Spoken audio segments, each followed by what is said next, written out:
Hi everyone, I'm back with more of the BFG, and today's chapter is called The Blood Bottler. Suddenly, a tremendous thumping noise came from outside the cave entrance, and a voice like thunder shouted, "Runt! Is you there, Runt? I's hearin' you jabblin'. Who is you jabblin' to, Runt?" "Look out!" cried the BFG. "It's the Blood Bottler." But before he had finished speaking, the stone was rolled aside, and a 50-foot giant, more than twice as tall and wide as the BFG, came striding into the cave. He was dirty, with a little piece of cloth around his waist. Sophie was on the tabletop. The enormous, partly eaten snozcumber was lying near her. She ducked behind it. The creature came clumping into the cave and stood towering over the BFG. "Who was you jabblin' to in here just now?" he boomed. "I is jabblin' to myself," the BFG answered. "Fizzle fuzz," shouted the Blood Bottler. "Bug swallop," he boomed. "You's talkin' to a human bein', that's what I's thinkin'." "No, no," cried the BFG. "Yes, yes," boomed the Blood Bottler. "I's guessin' you has snatched away a human bein' and brought it back to your bunglehole as a pet. So now I is winklin' it out and guzzlin' it as extra snacks for my supper." The poor BFG was very nervous. "There's no one in here," he stammered. "Why don't you leave me alone?" The Blood Bottler pointed a finger as large as a tree trunk at the BFG. "Runty little scumscrewer," he shouted. "Fifflin' little swishfigler, squimp little buttlewort, prunt little pig swizzler. I's now going to search the primroses." He grabbed the BFG by the arm. "And you's going to help me do it. Us together's going to winkle out this tasteful little human being," he shouted. The BFG had intended to whisk Sophie off the table as soon as he got the chance and hide her behind his back, but now there was no hope of doing this. Sophie peered around the chewed-off end of the enormous snozcumber, watching the two giants as they moved away down the cave. The Blood Bottler was a gruesome sight. His skin was reddish-brown. There was black hair sprouting on his chest and arms and his stomach. The hair on his head was long and dark and tangled. His foul face was round and squashy-looking. The eyes were tiny black holes. The nose was small and flat, but the mouth was huge.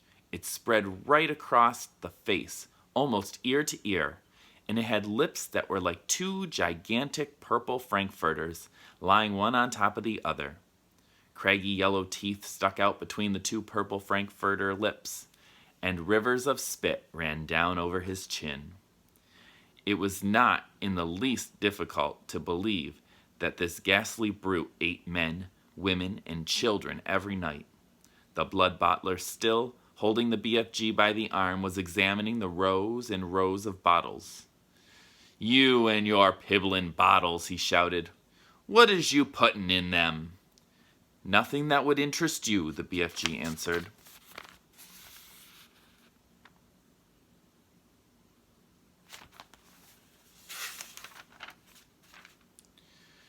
"You's only interested in guzzlin' human beings." "And you is dotty as Dogswoggler," cried the Blood Bottler. Soon the Blood Bottler would be coming back, Sophie told herself, and he was bound to search the tabletop.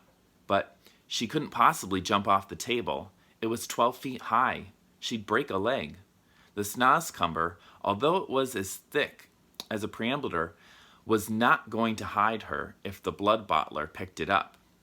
She examined the chewed-off end. It had large seeds in the middle, each one as big as a melon. They were embedded in soft, slimy stuff. Taking care to stay out of sight, Sophie reached forward and scooped away half a dozen of those seeds. This left a hole in the middle of the snozcumber, large enough for her to crouch in so long as she rolled herself up into a ball. She crawled into it. It was a wet and slimy hiding place. But what did that matter if it was going to save her from being eaten? The blood bottler and the BFG were coming back toward the table now. The BFG was nearly fainting with her. Any moment, he was telling himself, Sophie would be discovered and eaten. Suddenly, the blood bottler grabbed the half-eaten snozcumber. The BFG stared at the table. Sophie, where are you? He thought desperately. You cannot possibly be jumping off the high table, so where is you hiding, Sophie? So this is the filthsome, rotsome garbage you's eatin', boomed the blood bottler, holding up the partly eaten snozcumber. You must be crazy to be guzzling such rubble squash. For a moment, the blood bottler seemed to have forgotten about the search for Sophie. The BFG decided to lead him further off the track. That is the scrumdiddlyumptious snozcumber, he said. I's guzzlin' it gleefully every night and day. Is you never tryin' a snozcumber, blood bottler? Human beans is juicier, the blood bottler said. You is talkin' tummy rot, the BFG said, growing braver by the second. He was thinking that if only he could get the blood bottler to take one bite of the repulsive vegetable, the sheer foulness of its flavor would send him bellowing out of the cave. I's happy to let you sample it, the BFG went on, but please, when you see how truly glumptuous it is, do not be guzzling the whole thing. Leave me a little snitchet for my supper. The blood bottler stared suspiciously with small piggy eyes at the snozcumber. Sophie, crouching inside the chewed-off end, began to tremble all over. You's not switch-fiddlin' me, is you? Said the blood bottler. Never, cried the BFG passionately. Take a bite, and I'm positive you'll be shouting out, oh, how scrumdiddlyumptious this wonder veg is. The BFG could see the greedy blood bottler's mouth beginning to water more than ever at the prospect of extra food. Vegetables is very good for you, he went on. It is not healthsome always to be eating meaty things. Just this once, the blood bottler said. I's going to taste these rotsome eats of yours, but I's warning you that if it is filthsome, I's smashing it over your little head. He picked up the snozcumber. He began raising it on its long journey to his mouth, some 50 feet in the air. Sophie wanted to scream, don't, but she would have been in even more certain death had she done that. Crouching among the slimy seeds, she felt herself being lifted up and up and up. Suddenly, there was a crunch as the blood bottler bit a huge hunk off the end. Sophie saw his yellow teeth clamping together a few inches from her. Then there was utter darkness. She was in his mouth. She caught a whiff of his evil-smelling breath. It stank of bad meat. She waited for the teeth to go crunch once more. She prayed that she would be killed quickly. Ugh! Roared the blood bottler. Ugh! Wet! And then he spat. All of the great lumps of snozcumber that were in his mouth, as well as Sophie herself, went shooting out across the cave. If Sophie had struck the stony wall of the cave, she would most certainly have been killed. Instead, she hit the soft folds of the BFG's black cloak hanging against the wall. She dropped to the ground, half stunned. She crawled under the hem of the cloak, and there she crouched. You little swine bugler, roared the blood bottler. You little pig swiller. He rushed at the BFG and smashed what was left of the snozcumber over his head. Fragrance of the filthy vegetable splashed all over the cave. You's not lovin' it? The BFG asked innocently, rubbing his head. Lovin' it, yelled the blood bottler. That is the most disgusterous taste that is ever touchin' my teeth. You must be buggles to be swallowin' stuff like that. Every night you could be gallopin' off happy as a hamburger and gobblin' juicy human beans. Eatin' human beans is wrong and evil, the BFG said. It is guzzly and glumptuous, shouted the blood bottler. And tonight I's gallopin' off to Chile to swabble a few human chili beans. Is you wishing to know why I's choosing chili? I is not wishing to know anything, the BFG said, very dignified. I's choosing chili, the blood bottler said, because I's fed up with the taste of Eskimos. It is important I has plenty of cold eats in this squaddling hot weather, and the next coldest thing to an Eskimo is a chili bean. Human beans from Chile is very chilly. Horrible, the BFG said. You ought to be ashamed. Other giants is all saying they's wanting to gallop off to England tonight to guzzle school chidlers. The blood bottler said.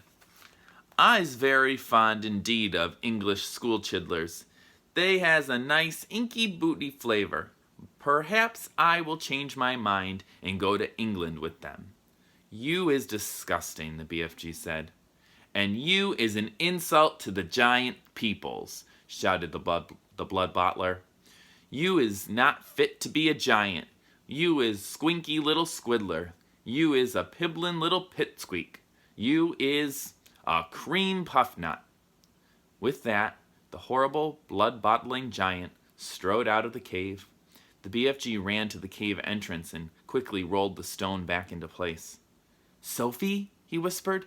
Sophie, where is you, Sophie? Sophie emerged from under the hem of the black cloak. I'm here, she said.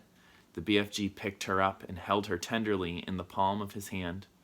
Oh, I is so happy to be finding you all in one lump, he said.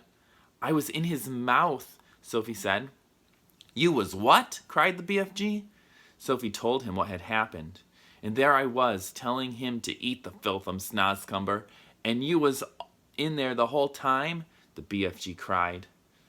Not much fun, Sophie said. Just look at you, you poor little chidler, cried the BFG. You's all covered in snozcumber and giant spit. He set about cleaning her up as best he could. I is hating those other giants more than you ever know, he said. You know what I should like? What? Sophie said. I should like to find a way of disappearing them, every single one. I'd be glad to help you, Sophie said. Let me see if I can think up a way of doing it.